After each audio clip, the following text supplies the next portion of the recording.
Welcome everyone. So this is going to be a short session, really targeting the small business owners or the small teams in SME organizations. And the reason that I thought I'd pull this together is because I'm going out talking to a lot of business owners and a lot of people in corporates who are finding the whole topic of AI really quite confusing. And what we're aiming to do today in this short session is to sort of cut through the noise.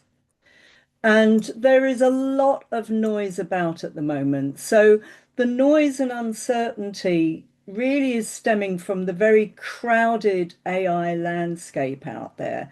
There are new things coming in, there are new platforms coming in, and the platforms that we've got used to, even in the short 3 years that ChatGPT was launched, we have to remind ourselves it's only 3 years ago. They are bringing in developments virtually every week. I spend a lot of my time catching up with the AI content providers on what's happening, and it really is so fast paced. So we'll do something today to cut back the noise, and and I'm also hoping that you leave here feeling a bit more confident about the tools that you're using. And we'll end with a short sort of recommendation for a couple of things that you can do after the session. So just really, those of you who I haven't met before, who don't know me, why am I here talking about AI? Well, I am not an AI engineer. I am not a coder. I do not come from a technical background, but I do come from a background of working with organizations to improve the effectiveness of those organizations as a corporate management coach for over 35 years. I've also started my own business. I am a franchise owner for Women in Business Network for London Central and South. So I'm a practical small business owner as well as being in the consulting business. When I was working for the consultancy teams that were global mid-sized corporate consultancy organizations, I would, as well as delivering the consultancy, I took on leadership and directorship positions within organizations, and quite often was the client for implementing new technology developments. So I've always had what I call techie tendencies, and I have always been really passionate about how we can use technology and innovation to improve our personal and our professional lives. So I got very excited about AI and have done further training myself there. So that's just a short overview of me. You can find out more about my background, obviously, on LinkedIn. But I'm going to talk about, as the first pillar, the area of confidence. How do we grow in terms of confidence? That confidence comes from making good decisions and not using more tools. And good decisions are what we bring as human beings. So I think about this environment that we're in at the moment as being about AI plus human connections. You are the human making those good decisions. Just think of AI as your highly intelligent virtual assistant. AI isn't magic, and your goal isn't to master every tool. As I say, new things are coming in online, new developments so fast, it's really difficult for you to be able to catch up with those tools all the time. So if you have a guideline of what tasks you are using AI for, what's the appropriate right tasks for AI, and you know which are the right tools for that task, and you give AI the right instructions, then you're going to get a much better result from working with your highly intelligent virtual assistant. So when we talk about choosing the right tasks, you need to be thinking about this risk and impact matrix. So think about what is the risk of using AI on a particular activity or routine that you have in your workflow. And you will have seen there's been a number of high-level cases where lawyers and consultants are now being sued and now being found out for using AI, but not in the most appropriate way, and virtually, and we'll talk about it vitally, not checking the output that AI is producing for you. So personal names going out, if you're using an open AI platform like ChatGPT or Claude or any of those platforms, you have to be careful about the information, any personal information that you're putting on there about third parties, particularly, because that is an open platform. Organizations that I work with who use, say, Copilot, are using Copilot because it's a more secure in-company system for them and they have the control. So thinking about what you're doing in what the task is that you're wanting to use AI for, and the sensitivity of the information that you're putting in, and the impact should something go wrong. So there are a number of tools and tasks which are best delegated to AI. And I think probably most of us here will have used AI for this, whether it's drafting an email, putting some social media posts together, summarizing, expanding on options and ideas. Those are the sorts of things that it's useful to use AI for. A number of people use AI, and I certainly recommend that you do. Think about using AI as a sounding board for your ideas. And a number of people prefer to use the voice mode for that, or takes a bit longer to type it out, but whichever you prefer to use, whether it's typing instructions in, typing your ideas in, or just speaking to AI, which does tend to develop that kind of connection with whichever is your favorite platform, to say, just talk to the AI platform in the same way as you would talk to your virtual assistant. What do you think about this? I'm thinking about doing this. Can you help me out? Can you draft something? The ones which you really need to keep firmly in your control is where you have to make final judgment and strategic decisions. As I say, if it's any sensitive information or client issues, pricing and promising, all of those contractual things always need to be human-led.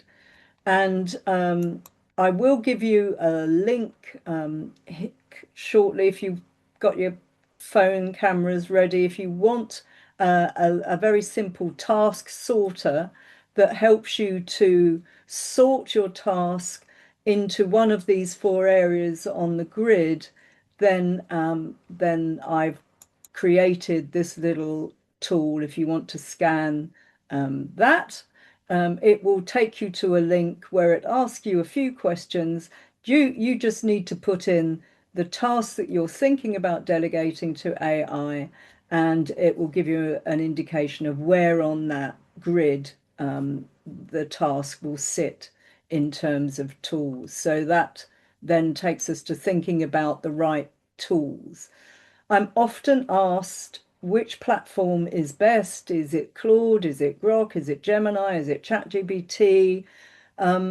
Really, they are all so good that the difference between them is pretty minimal, but they're always bringing in changes virtually every week. There'll be a new development and a new change. And those of you who've been using something like ChatGPT will have noticed that over time and will have noticed changes like with ChatGPT when we were on version 4. that was known as being the most, if you like, sycophantic. It was the most people-pleasing version of ChatGPT, and obviously had a number of downsides for that. We're now on 5.2, and 5.2 is much more objective. Some people don't like that because they prefer the friendlier version, and you could choose to use version 4, but now I think we're all on version 5, whether that's a free or a paid for platform. So there is no one best tool. It really depends on your workflow and what you feel is better for you and personal preferences. ChatGPT's been around for 3 years. You might have been using it since the beginning, or you will have built up you will certainly have built up knowledge within the ChatGPT database about you, and you might prefer to stick with that platform. All of the platforms are wanting to build what we call a moat around themselves so that you don't hop to another platform. They want to keep you, and they're therefore bringing in new developments all the time. Um, so selecting the right tools, think about your workflow and what tool might fit that activity and that workflow that you're doing. Think about where work happens.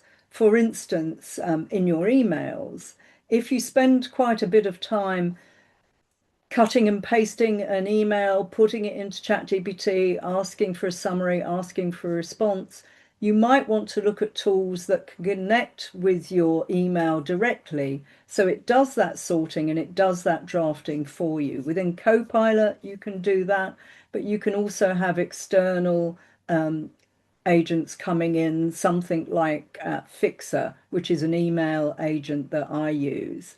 Thinking about the sensitivity of the data, as I've said before, and matching the tool to the level of risk in terms of impact on your business should everything go wrong.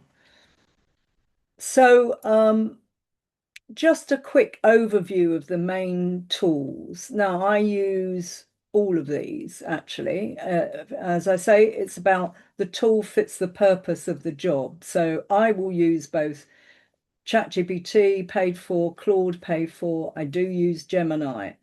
I also use Gemini. I use a different workflow assistant. As I said, I use Fixer um, for helping me with my emails.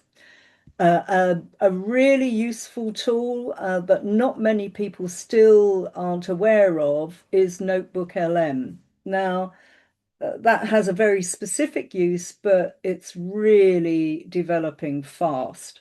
That will only search the the documents that you have inputted into your project as a source document.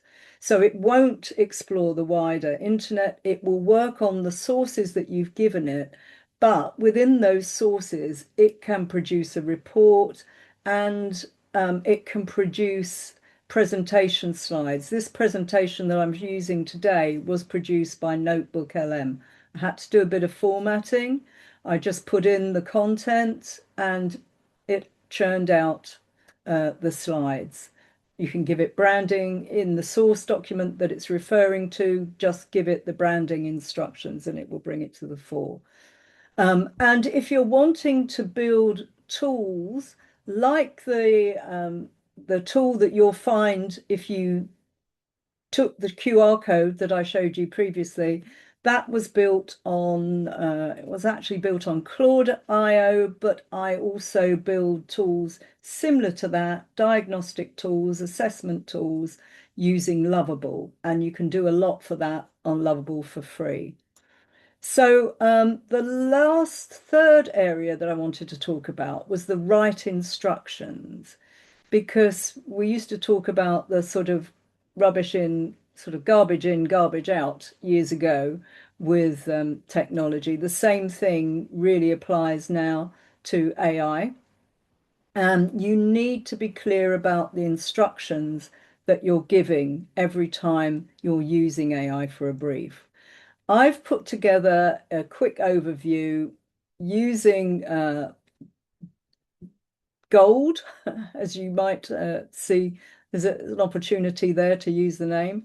And in simple terms, we're thinking about, in the first instance, you ground the role that you want AI to adopt. So you tell AI who you want it to be. Now, in your settings for whatever platform you've got, there is a personalization. So settings personalization, and you can put a brief in there that says, I want you to respond in British English. This is the tone of voice, etc. I want you to respond as a professional consultant. But you will find for different tasks, you will want AI to take on a different role. So it's worth going through this role, although AI has persistent memory and it will remember what you've told it previously. You do need to define it because that may not be appropriate now. So if go back and check your settings, check your personalization and see if anything is out of date in there. Then give it a bit more content. So talk about the audience that you're asking AI to produce the output for. Talk about the tone and the format. Short bullet points, short sentences, no emojis, whatever. And then the third area that I think is really important, and a lot of these frameworks absolutely miss the prompt. Well, we call all of this prompt engineering, but it's just giving instructions to your AI agent. A lot of prompt engineering output doesn't really put the emphasis on the need to go back and review. And this is where you can minimize the risk. So you go back and review, ask for more feedback, and refine in more detail. I will sometimes, I'll get some copy produced by AI, and I will, although it's just produced it, I will say, well, what do you think about that? And it will give me an analysis of what it's just produced and define it even further. And that's the deepen. So you need to deepen things, going deeper, making sure that the output that you're putting out there is going out in your voice. So a simple workflow. I will circulate these slides to you guys here on the call today. Is deciding the tasks, thinking about the risk impact for those tasks so that you can choose the right tool, and using those instructions as a framework, the gold framework, generate a first version, layer and loop it, review, sign it off, and what have you learned from that? I will again quite often say to in my chat, can you add this to your memory? I particularly like what you produced here. Can you add it to your memory? And it will obviously do that for you. I also ask ChatGPT to produce weekly reviews of the work that it's achieved for me. I've asked it to set the strategy and the priorities for the following week. It does that for me. And I ask it to calculate how many hours it's saved me. And roughly in a month, ChatGPT alone saves me about 44 hours a month. And that's just using ChatGPT. It's not including the time that's saved on the other tools that I use. So I want to take a few quick questions, but as I said, I did want to try and get through this so that we finish at 2:30. So just a couple of suggestions that you might want to do. Just check out and maybe do this for a couple of different platforms. Use ChatGPT, use Claude so that you can see the difference. But you may read an article and summarize it yourself. What are the key points that you take from this article? and put it into one of the AI platforms and see what that comes out with and compare it.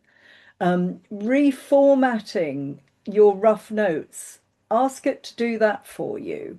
If you're going to be attending a meeting or you're chairing a meeting, ask the platform to produce a meeting agenda and talking points for that meeting.